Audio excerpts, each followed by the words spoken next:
On ne pouvait espérer mieux. Bonjour à toutes et bonjour à tous, bienvenue. Nous sommes en direct sur la page Facebook de France 3 Corse via Steel avec une superbe vue sur l'une des plus belles régions de Corse. Vue sur la plaine de la Costa Verde. Si on a la vue sur la plaine, c'est qu'on est un peu en hauteur. Pas beaucoup. Oh, on doit être aux alentours de 400 mètres et vous avez reconnu le clocher. Nous sommes bien entendu pour ce premier live de l'année avec vous en direct depuis Cerviogne. Merci à tous d'être sur notre page Facebook, de partager, de commenter. Et bien entendu, puisque c'est le premier de l'année, je vous fais à tous et à toutes de gros bisous. Merci de nous suivre et pace salut et bonne année. Et on va se balader dans le village. Et voilà, moi je fais des bisous, elles sont arrivées entre temps. Bonjour, ça c'est Corinne. Pace salut et Yann. Merci. Corinne, tu te présentes vite fait en 2 mots. Alors Corinne, je suis directrice de l'association La Dessec. Pas franchement de Cerviogne, mais pas loin, le village en dessous de Moutier, de Valdicampolo. Ouais, alors pour ceux qui ne connaissent pas Valdicampolo, c'est... Il faut passer par Valdicampolo pour arriver à Cerviogne. Voilà, de toute façon on est obligé, sauf si on arrive de l'autre côté. Voilà. Mais en général la distance entre Cerviogne et Val c'est environ dans les 700 mètres, donc ça va, on devrait s'en sortir. Et comme je dis bonjour à tout le monde, je dis bonjour aussi, je fais de gros bisous. Nathalie, est-ce qu'il faut encore présenter Nathalie? Je sais pas. Quand même. Allez, présente-toi, alors vas-y. Pendant ce temps, je récupère le live pour récupérer les questions de nos amis internautes. Alors, moi, je suis animatrice radio à la DSEC, à la radio Voce Nostral, depuis presque 20 ans. Voilà, et j'en suis très fière. Bon, alors, c'est une façon de se présenter qui est un peu succincte parce que Nathalie, c'est non seulement une animatrice radio de la DSEC, de Voce Nostral, on va en parler, c'est aussi un peu de tout, et puis c'est aussi de la chanson, c'est aussi... C'est ça aussi à la DSEC qui est intéressant, c'est de se dire on fait un peu de tout, tous ensemble, familialement. C'est ça, c'est familial. Voilà, on peut parler de famille, une grande famille. Et c'est le plus important, de travailler dans des conditions comme ça, en plus en famille, on ne peut Pardon? Et militantisme. Parle-nous un peu du militantisme, Corinne. Alors le militantisme, c'est ce qui a fait la base et la longévité de la DSEC.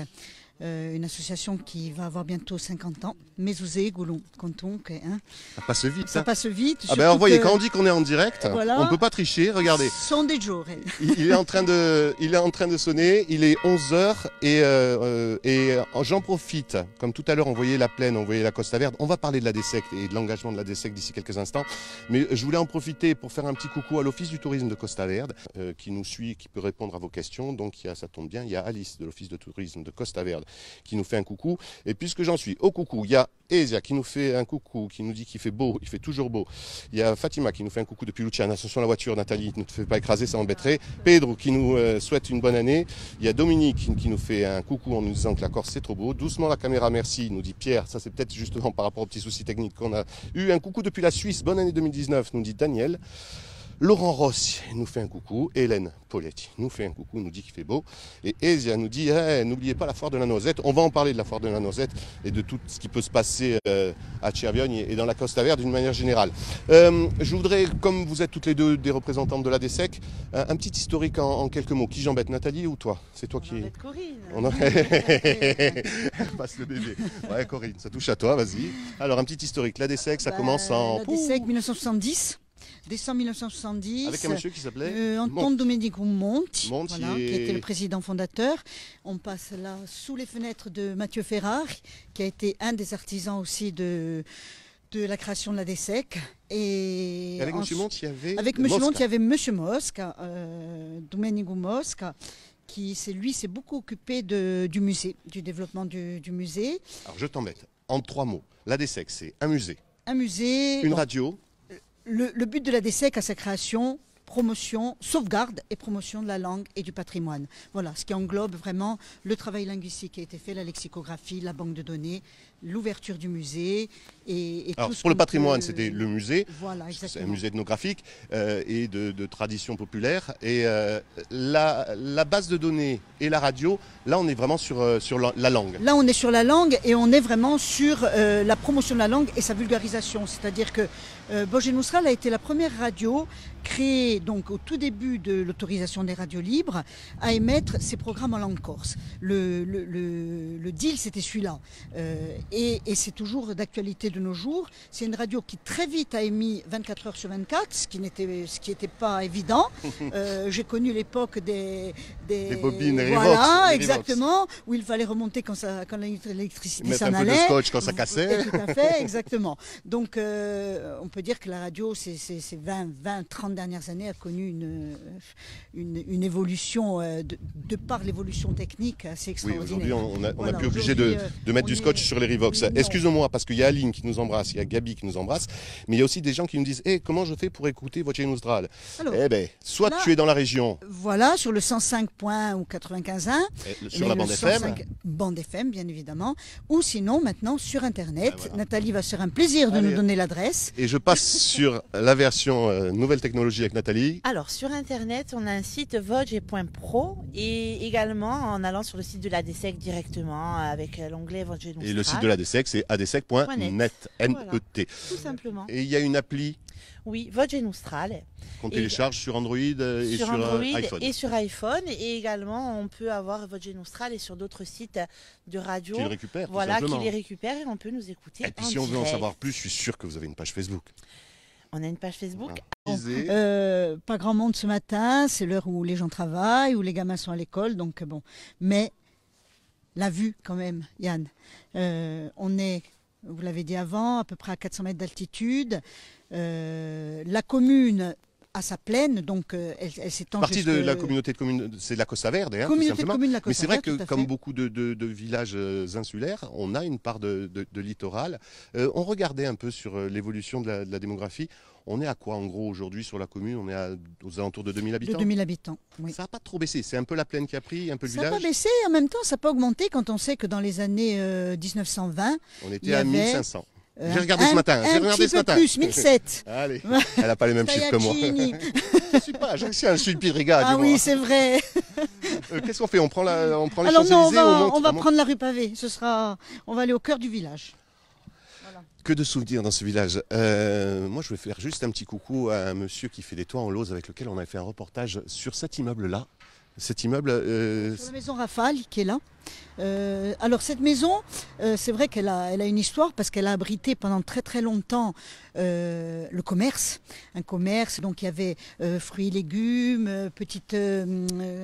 comment on appelle ça? Tchervian a été et est toujours aujourd'hui un lieu d'échange de commerce par rapport à d'autres petits villages de la Castagnique. Oui, c'est vrai qu'on a gardé quelques commerces essentiels, même si... On est à 10 minutes. minutes de la plaine. Ça permet d'éviter une désertification plus intense. C'est clair. Disons que Tchervion n'est pas ce qu'on appelle péjorativement un village dortoir. Attention, Voilà. monsieur On a Simon quand même Paul. évité ça. Voilà. Il y a Voilà. quand même des voitures qui passent. J'en profite qu'on se sert pour laisser passer la voiture pour dire bonjour à Antoine qui nous fait un coucou depuis le continent, à Gabi qui nous embrasse, à Marie-Angie qui nous fait un bisou depuis le 6600. Non, depuis le 66 000. C'est où ça, le 66? Ouais, c'est une question, si quelqu'un sait. Demandez à la poste. Oui, bonne année, c'est vrai, il y a la poste.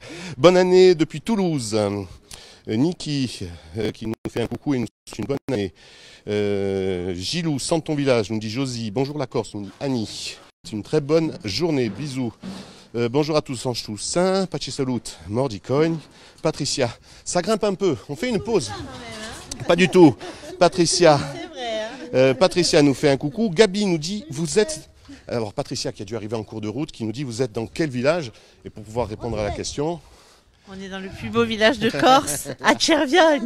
Oui, Notre ami Michel, qui est Michel. le patron du restaurant Les Trois Fourchettes, nous demande comment on regarde.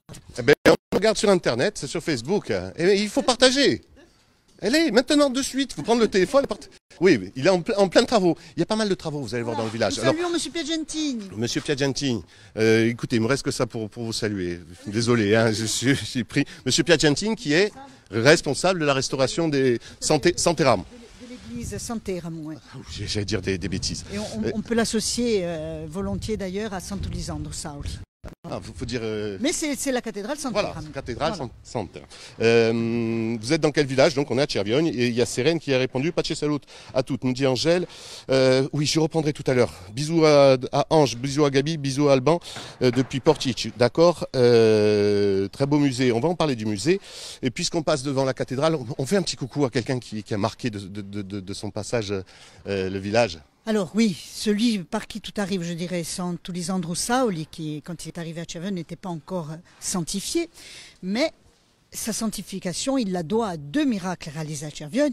Donc Saint Alexandre Sauli débarque à Cerviogne, il est nommé évêque d'Aléria, à l'époque où en Corse il y avait 6 évêchés. Donc il y avait l'évêché d'Aléria. Alexandre Sauli nommé à Aléria, et les Aléri étaient rasés, il ne trouve pas à se loger.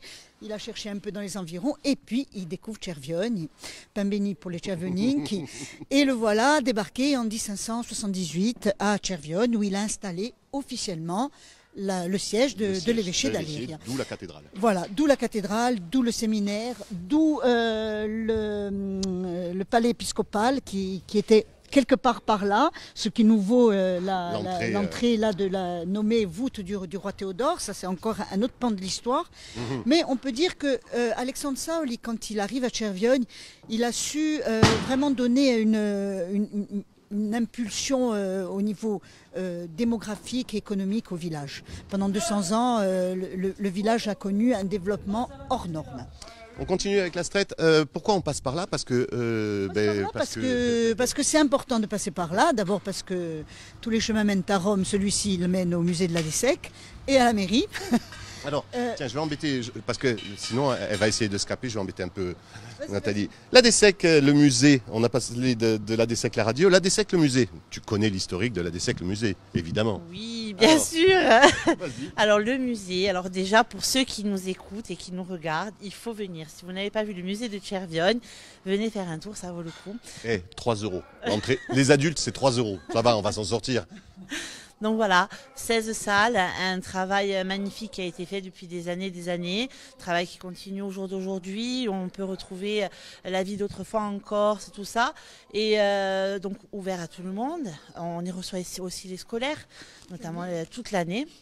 Donc les scolaires qui sont... Qu'est-ce qu'on y trouve? On me dit, mais qu'est-ce qu'on trouve dans ce musée? Alors, on a un musée ethnographique, oui, mais concrètement, on retrouve... Alors, dans plusieurs salles, on y retrouve une pièce, on retrouve toute la maison en Corse, avec l'ancienne cuisine, tout ça. On retrouve également les objets traditionnels les objets de l'époque. Traditionnels, oui. La vie d'antan. On y retrouve... Pardon Laurent? Les horaires, merci. Les horaires du musée. Les horaires. Alors, on va être tout à fait honnête. Laurent, tu vas te faire écraser. Alors, il y a 2 visions de la chose. Oui, il y a énormément de travaux en ce moment à Cerviogne. On a vu la cathédrale est en travaux. Radio Océan Austral est en travaux. Le musée aussi, du coup, par ricochet, est en travaux. Mais quand on est en travaux, ça veut dire que ça vit, ça veut dire que c'est pour faire mieux. Les horaires officiels, c'est du lundi au samedi toute l'année, de 9 h à midi, de 14 h à 18 h. Ça, c'est les horaires officiels. Voilà. Sauf que comme il y a des travaux, on a un peu agencé, on a un peu arrangé. Voilà, du coup... bon, on ouvre la porte aux visiteurs, ceux qui arrivent et qui nous disent on est venu voir le musée, la porte sera ouverte, il n'y a pas de souci. Mais c'est vrai qu'en ce moment, on est en travaux et que la visite est un peu entachée, on va dire. Alors, qui je contacte si j'ai envie quand même de profiter de ce musée, bien malgré les travaux? L'office ou vous directement? Ou la Dessec directement en téléphone. On donne un numéro? Alors le 04 95 38 12 83. Et si on allait voir une place là-bas? Elle dit rien. Moi je vais vous dire pourquoi elle dit rien. Oui, il faut passer un peu vite parce que comme on passe des voûtes, on n'est pas sûr que les réseaux passent de partout. Je vais vous proposer de jeter un petit coup d'œil à cette place et à cette plaque. Elle est là, la plaque. Voilà. La plaque qui nous permet de savoir où on est exactement, avec un nom de famille que peut-être tu connais. Peut-être. Bon allez, on balance, c'est ton grand-père en fait. Mon grand-père, Giovanni Simonetti, un professeur, poète, musicien. C'est peut-être pour ça hein, que tu as, dans les gènes, il y avait quelque chose. C'est ça. Alors, je ne joue pas d'instrument, mais peut-être la voix un petit peu. Il m'a laissé quand même... Tu as laissé 2-3 trucs. Et puis, tu avais laissé aussi des textes que tu avais mis en chanson. Il t'a laissé l'amour de la musique. Et c'est vrai qu'il y a un album, il existe toujours. Il y a un album qui s'appelle Dameate, justement en hommage à mon grand-père, qui a notamment fait la chanson de Cerviogne. qui a été chanté par Antoine Thioz dans l'album Le Prisonnier, avec d'autres chansons, Tristesse, Aymar, mais cette chanson de Tchervion, donc, qui parle de notre beau village. Et puisqu'on parle d'Antoine Thioz, sachez que dimanche, nous serons le 13 et que notre ami Antoine Thioz sera au Silo pour sa tournée d'adieu à Marseille. On est sur une place bien particulière. Il y avait des enfants qui couraient ici. Il y avait des enfants qui couraient, alors Corinne va vous expliquer un petit peu, puisqu'il y avait l'ancienne école. Oh.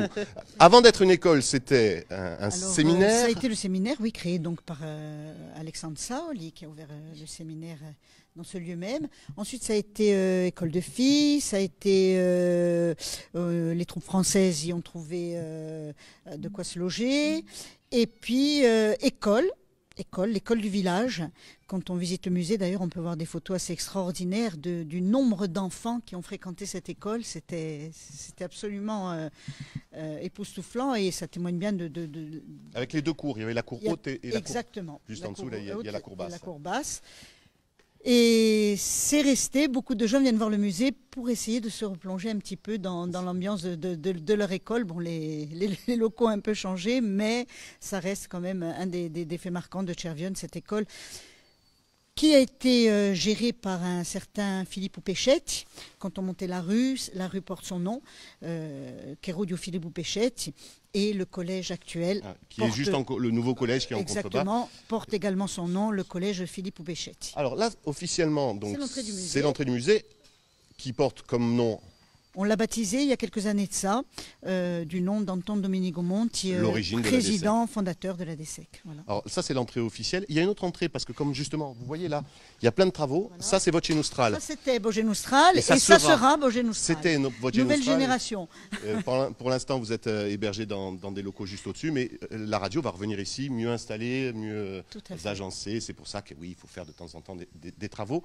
Et on a quitté tout à l'heure ensemble la cour du musée de la DESEC, et on vous rappelait que avant d'être le musée de la DESEC, ça avait été un séminaire, mais ça avait été aussi une école de filles, et ça a été aussi une école mixte. C'est pour ça que... Tiens, une école mixte que vous avez bien connue. Bonjour. Bonjour. Vous êtes monsieur Grégo. Alors il se trouve que vous êtes en même temps adjoint. Premier adjoint au maire, ouais. Mais aussi que vous avez bien connu le... Très bien, très bien. Et monsieur qui nous interpelle, coucou. Vous avez connu l'école? Ouais. C'était il y a combien d'élèves? Comment ça se passait l'école? On va continuer à monter par là, c'est ça? Il y a Corinne et Nathalie qui nous attendent. On va y aller. D'accord, ouais. L'entrée, c'était l'entrée principale, le cours complémentaire, Philippe Péchetti. Voilà, là, vous aviez toutes les petites écoles de la maternelle jusqu'à... C'était quoi, classe unique à l'époque? Pardon? C'est une classe unique? Non, c'était séparé. Non, c'est séparé. Ouais. Il y avait la cour des garçons et la cour des filles. On a vu la cour du haut, la cour du bas. Et la cour du haut. Même si l'école était mixte, on ne se mélangeait pas tout le temps, c'est ça? Non, elle n'était pas mixte à l'époque. Ah, c'était quand même une partie l'un, une partie l'autre. Ah ouais, et on n'avait pas le droit, nous, les garçons, de s'amuser dans la cour de l'école des filles. Hein. C'était strictement interdit. Des petits papiers avec vous, je vais essayer de vous les voler, des souvenirs de Tchervion. Ah ouais. On parle de la petite gare qui était à Prunette, là, en plaine. Là. Voilà, et c'est les horaires de train à partir de Bastia jusqu'à Prunette. Et les correspondances pour aller jusqu'au phare d'Alistro ou monter jusqu'au village. De Prunette, il y avait une correspondance à Charette. Monter. Alors, on ne peut pas tout vous montrer. Ouais. Peut-être on pourra prendre en photo et le mettre en ligne en commentaire. Voilà. Alors ça, c'est un extrait qui a été récupéré sur ces publications officielles de la municipalité de l'époque. Voilà, avec correspondance en charrette pour aller jusqu'au village, c'est ça? De la plaine pour monter jusqu'au village, parce que la voie ferrée était qu'en plaine. On est en même temps en direct. On continue de monter là? Oui.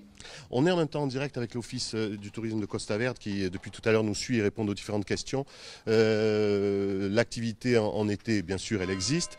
Mais même hors saison, Tchervion, c'est un village qui vit, qui propose, avec, bien sûr, le musée, mais pas seulement. Il y a plein de balades, il y a plein de choses à faire si on a envie de venir dans la région hors saison, non? Ah oui. Il y a de belles balades en montagne, puisque tout l'arrière-pays... démarre à partir du haut du village. On peut remonter et basculer sur les vallées de la Lézanne ou Forges. Il y a de très belles balades à effectuer. Ensuite, nous avons aussi un club de parapente. Ah oui. Et ouais, il y a un très beau club qui fonctionne très très bien. Il y a Alain Poutot qui dit « Salut Doumé ». Doumé. Ouais. Je sais pas. Oui. Doumé, quoi les Doumé? Ben, je sais pas, Alain Poutot. Alain, je sais pas, on a peut-être croisé un Doumé. Il nous dit faut passer le bonjour à Doumé. Écoutez, si vous... On vient de voir passer Dominique avec Petit Doumet dans le berceau. Bon, Oui. voilà, d'accord. Comme Alors, ça, c'est on amusant. comprend. Les gens sont très réactifs. Excusez-moi, monsieur le premier adjoint. Donc, un club de parapente. Si on a envie de faire du parapente, il y en a aussi dans la région. Si, de toute façon, vous avez envie d'avoir plein d'informations concernant les différentes activités qu'on peut faire dans la Costa Verde ou à Cervione plus proprement dit, c'est inévitablement vers l'Office du tourisme que vous pouvez vous adresser. Il y a Alice qui vous attend pour répondre à toutes vos questions. Oui. Alors, je voulais faire une petite parenthèse. La rue pavée que nous avons pris. Qu'on a monté. Oui, qu'on a monté. Et elle a un nom, et c'est le Quérou du Prosper Mérimée. Alors, ça peut paraître un peu bizarre d'avoir un Quérou du Prosper Mérimée à Cervione. Eh bien, tout simplement parce qu'il a habité dans une maison de ce quartier, chez les Grasses, quand il a été nommé inspecteur des monuments historiques et qu'il a débarqué en Corse pour faire ses fameuses notes de voyage. Et dans ces notes de voyage, Prosper Mérimée avait noté la beauté du clocher de Cervione. Il les trouvait pas tous beaux, les clochers corses, mais celui de Cervione, il l'avait trouvé particulièrement beau. Et on lui doit aussi le classement au monument historique de la chapelle Sainte-Christine, mais qui est celle-ci sur mon village de Val-des-Gampolo. Voilà. Un peu loin pour y aller. Monsieur le premier adjoint nous montre photo, c'est un des premiers maires du village. Parce que la tradition, la fameuse tradition, quand on continue de monter, nous. Puisqu'on parle des rues pavées, puisqu'on parlait de la rue pavée, bon, pour en finir avec Mérimée, il avait habité chez les Grasses. Et il adorait les oignons... du Cap. Non, les oignons... confits, j'essaye. Et Gibol est bien. D'accord. Je sais mieux le dire en corse qu'en français. Et c'est resté... Si tu veux le faire en corse... Et Gibol est à Mérimée. Voilà, c'est resté comme nom. D'accord. Voilà. Il y avait aussi les cars qui partaient de Bastia, nous dit Fantomette. Oui, mais c'est vrai qu'à l'époque, il y avait aussi la voie ferrée. Il y a toujours, hein, le car. Oui, les cars, ils y sont toujours. La voie ferrée, il y est beaucoup moins depuis la Seconde Guerre mondiale. Pierre-François Aurin, il nous dit super mon ami, merci Pef. Daniel Arnaud nous dit magnifique, bravo. Il y a Luigi qui nous dit vous pouvez parler corse, mais bien entendu si elles veulent. Alors voilà. Oui, moi je le parle très mal et j'ose pas. Mais ça n'empêche que, bien entendu, si vous voulez défendre la langue corse, il n'y a aucun problème pour vous exprimer dans la langue corse. Corinne nous fait des bisous. Il y a... Oui, pas du tout. Bonjour depuis Versailles. Magnifique concert dans l'église de Cervione, nous dit Rémi Pratt. Ça te rappelle sûrement une manifestation? Oh, les concerts dans l'église de Cervione, il y en a souvent. Non, vous inquiétez pas, madame. Il y a des dames qui ne veulent pas qu'on filme chez eux, on comprend. Ah ouais. Marc-Dominique Franquin nous fait un petit coucou. Coucou Marc. Un petit clin d'œil à mes amis de Cervione. C'est un ophtalmo d'Ajaccio. Odile. Bonjour Cervione, que j'ai bien connu quand j'étais en vacances. Et revisité en octobre, amitié à tous les Corses. Merci Odile. On continue, je te laisse la parole. Corinne, oui, hein, Nathalie. C'est pas facile de parler en montant. Alors, tout à l'heure on parlait de l'altitude de Cervione. Voilà. Cervione, en bas c'est 400. On va arriver et là, on monte. Au point culminant du village, donc à Pentone. À savoir que ce quartier de Cervione, dans les années 1920, eh ben, il y avait quand même à peu près 500 habitants qui habitaient, rien que là, oui, sur le quartier où on arrive. Entre Pinto et Gazelle, qui est celui-ci, toute la concentration de la population était plutôt sur le haut du village, voilà, avant le développement autour de l'église et à Dramars. Alors on va arriver à Pentone. On devrait y arriver si tout se passe bien. On peut passer par là. Ça va nous donner l'occasion de dire bonjour à Doumé et à Jean-Pascal. Doumé et Jean-Pascal, on va leur dire bonjour. Qui habitent toujours Pentone. Mais c'est toujours bien habité, on ne voit pas beaucoup de maisons abandonnées là. Hein. C'est agréable, comme aujourd'hui, des journées comme ça. Donc moi, j'habite à Pento et c'est vrai que super sympa l'endroit. Je veux dire, le quartier est magnifique. On a une petite chapelle que tu vas découvrir avec des animations. Je ne suis pas mort avant. Doumé. Il faut payer pour passer. Également une petite association à Pento, l'asso Giudiu Bento, qui s'occupe de la chapelle, tout ça, d'animer l'été, puisque la chapelle Saint-Jean, on fête la Saint-Jean-Baptiste le 24. Et la Saint-Roch. le 16 août, avec animation. Donc beaucoup de gens se retrouvent, tous les gens du village montent à Pento. Bon, ça se passe bien entre le haut et le bas du village. Non, il n'y a pas de problème. Un coucou, Jean-Marie nous dit qu'on devrait avoir une pensée pour notre poète régional. Et quand je dis ça, puisqu'il avait écrit quelque chose pour toi, tu es obligé de nous citer. Jean Simonet. Loupé, Jacques Fouzine. Tu avais une chance sur deux. Dommage. C'est vrai qu'il avait écrit quelque chose avec toi sur ton album. Il n'avait pas participé. Diago Fouzine, il m'avait écrit une chanson que j'ai de côté, que je prendrai peut-être dans un autre album. C'est lui que Jean-Marie voulait citer. Hein. Je te montre. Voilà. Non, moi je pensais à mon grand-père. Ouais, c'est une bonne guerre. Il y a un Jacques qui a quand même habité Cervioni, parce qu'il est venu à l'école ici, et il faisait partie de ces gamins qui étaient en pension à Cervioni. Il était en pension Il a carrément, été en Jacques. pension, oui, puisqu'il est d'Ortal, et il venait à l'école à Cervioni, et il était en pension à Cervioni. Coucou depuis le Médoc avec Daniel. Coucou Daniel. Henriette nous dit un coucou. Mi Machoute nous dit Romain. Alors je ne sais pas qui est Machoute. C'est pour toi? C'est mon neveu. Voilà. Romain. Voilà, donc Romain dit Mi Machoute, donc la choute. Voilà, c'est moi la toi. choute. Catherine qui nous dit un petit coucou depuis la Belgique. Alice qui nous rappelle que l'Office du tourisme est ouvert du lundi au vendredi de 9h à midi et de 14h à 17h et que si on veut les contacter, il suffit de composer le 04 95 38 41 73 et qui me rajoute... Yann, tu as l'air essoufflé. Allez, pas du tout. Jean-Claude nous fait un coucou depuis Calvi. Pauline nous embrasse. Nini nous dit un bonjour depuis la Sardaigne. Andiola Orlanducci nous dit mi, j'étais petite, mon quartier, au Fantone. Andiola Orlanducci. Il y a quelqu'un qui connaît? Non. La famille Orlanducci, a priori, qui était ici. Ouais. Un coucou depuis la Roumanie. Bonjour depuis Londres, nous dit Diane Franchi. Coucou, nous dit Nathalie Grimaldi. Christine, il nous reste 3 minutes.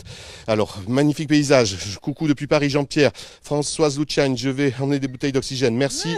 Jean-Claude, coucou. Bonjour depuis Lyon, Bernadette. Coucou depuis la Haute-Savoie, Vanina. Et coucou depuis les Vosges, Maminou. Il nous reste 3 minutes pour parler de ça. Alors, on pourrait croire que ça paye pas de mine, que c'est pas n'importe quoi cette chapelle. Tu as 3 minutes pour me la vendre. Alors la chapelle, on va y aller tout doucement d'ailleurs. Voilà, la chapelle Saint-Jean, où tous les ans, donc il y a le feu de la Saint-Jean le 24 juin, avec tous les gens du village. Chapelle du 18e. Voilà, moi, je savais pas un coucou à Stéphane Orsine Orsine qu'on retrouvera la semaine prochaine pour les chapelles du 18e. Voilà, donc comme vous pouvez le voir, elle est magnifique. Donc elle n'est pas forcément connue par les gens qui viennent au village de Cervioni. Parce que certains ne vont pas jusqu'ici. Voilà, il faut monter. Ça se mérite un peu, mais il faut monter. C'est vrai qu'elle ne paye pas de mine. C'est vrai que c'est une chapelle du 18e siècle. Elle est juste magnifique à l'intérieur. Et puis, elle continue de vivre parce qu'il y a ces manifestations pour Exactement. La Saint-Jean et la Saint-Roch le 16 août. Et cette petite association. 24 juin, 16 août. L'association qui a été créée, la Sojo Bento, justement pour faire vivre le haut du village et cette chapelle. D'ailleurs, le carrelage a été refait cet été. Voilà, tout doucement, on restaure un petit peu. C'est un quartier qui fait de la résistance. Voilà. Cervioni, d'une manière générale, fait de la résistance. On va se mettre là, viens, on va se mettre au soleil, viens pour se dire au revoir. La place, viens. La place s'appelle Place Paul-Louis Baldassare, qui était un monsieur qui s'est beaucoup engagé dans le social. Il a été trésorier de l'association l'ADMR à Cervioni, voilà, et très amoureux de son village et de son quartier de Pento. Voilà. Merci. C'est bien que on est monté jusqu'au quartier de immortalisé. Pantone. C'est bien qu'on lui ait rendu hommage, qu'on a pu rendre hommage à ton grand-père, comme on a pu rendre hommage à Monsieur Monte, comme on a pu rendre hommage à toutes ces personnes qui font et qui ont fait, à Monsieur Mosque, qui ont fait l'activité de ce village. Un village qui continue de vivre. Pourquoi ici? Parce qu'on est au point culminant. C'est ici qu'on va se dire au revoir. Regardez derrière quand même. Ça le fait quand même. Hein. Voilà. Si sta bene in Cervioni e au Bento. C'est temps que tu parles un peu encore ce soir. Hein. Parce que tu défends sur votre chaîne sur la bande FM sur 105 points e 95.1 donc un programma in lingua corsa, canzone corse. Donc siete all'ascolto, non à internet di nous, passeremo un bel estonde insieme. Et toi? Alors, le mot de la fin, je vais le dédier à notre amigo Bâtiment Frueli, qui elle dice sempre, so di Cervioni e pochi. Eh ben, a risposta lei d'aiguille. E cujo chi c'è. Je pense qu'on peut terminer là-dessus. Oui, Il y a une exposition il y a une exposition bâtie Van Frouet de bâtis à l'Albor. à l'Albor. En ce moment, jusqu'à quand, Laurent Simon-Paul? On ne sait pas, mais il suffit d'aller sur le site de la municipalité ici de l'Albor et vous aurez toutes les dates concernant cette exposition. C'est sur ce superbe décor qu'on va se dire au revoir. Désolé pour les petits problèmes de batterie, pour les petits problèmes de réseau. C'est comme ça, mais si on veut être au plus proche des gens, il faut aussi être confronté à ce genre de petits problèmes techniques et c'est vraiment pas un souci pour nous. Merci d'avoir été avec nous. Merci au premier adjoint, merci à Corinne, merci à Nathalie, merci à la DSEC, merci à Voce Austral. On se retrouve dès la semaine prochaine pour continuer à parler de notre patrimoine. Ça sera avec Stéphane Orsing de la FAGEC. Merci bien entendu de partager ce live sur votre page Facebook et nous on le mettra en ligne aussi sur la chaîne YouTube de France 3 Cordes UAC d'ici quelques instants. Après, et comme disait Laurent Simon-Paul, ne lâchez rien. Un dernier mot. À Belge. Ah ben, j'ai appris. Maintenant, il va falloir redescendre. Hein.